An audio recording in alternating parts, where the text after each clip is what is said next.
میرے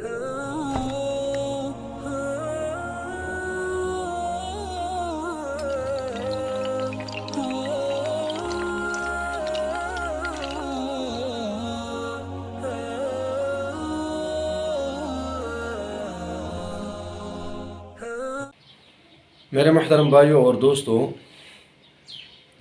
آج ایک بھائی نے سوال پوچھا ہے کمنٹ میں کہ حیض کے دوران بیوی کے ساتھ ہم بستری جائز ہے یا نہیں جائز؟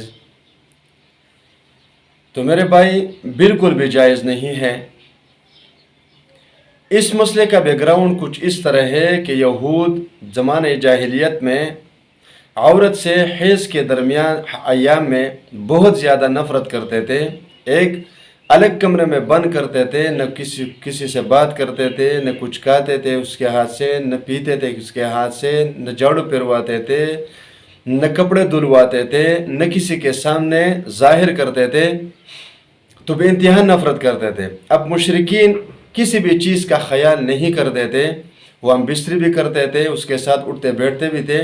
اب صحابہ کرام حیران تھے کہ ہمارے لیے اس مسئلے میں کیا کرنا چاہیے۔ تو انہوں نے حضور صلی اللہ علیہ وسلم سے پوچھا، اور اللہ تبارک و تعالیٰ نے پھر سورۃ البقرہ میں آیت نازل فرمائی، وَيَسْأَلُونَكَ عَنِ الْمَحِيضِ، آپ سے سوال کرتے ہیں کہ یہ حیض کیا چیز ہے، تو قُلْ هُوَ أَذًى فَاعْتَزِلُوا النِّسَاءَ فِي الْمَحِيضِ، آپ فرما دیجئے کہ یہ گندگی ہے، ان سے الگ ہو جاؤ، یعنی ہم بستری نہ کرو۔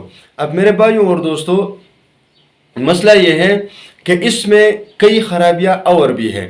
ایک تو انسان کی فطرت یہ نہیں چاہتا کہ وہ کسی گندگی کے جگہ میں بیٹھے، اٹھے، لیٹے، یہ تو فطرت ہے۔ اللہ تبارک و تعالیٰ بھی ناپاکی کو پسند نہیں کرتا، وہ صفائی کو پسند فرماتے ہیں۔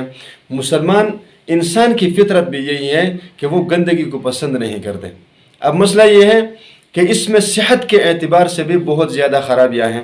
مثال کے طور پر یہ گندگی ہے، اور گندگیوں میں اٹھنے بیٹھنے سے بیماریاں پھیلنے کا زیادہ خطرہ ہوتا ہے۔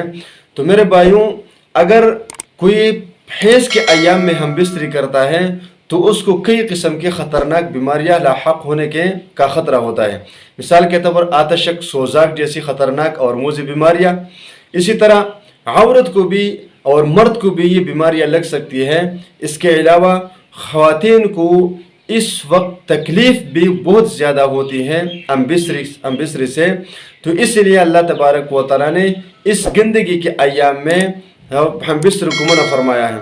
اور اگر کسی نے غلطی سے کر دی تو اس پر استغفار اور توبہ لازم اور واجب ہے۔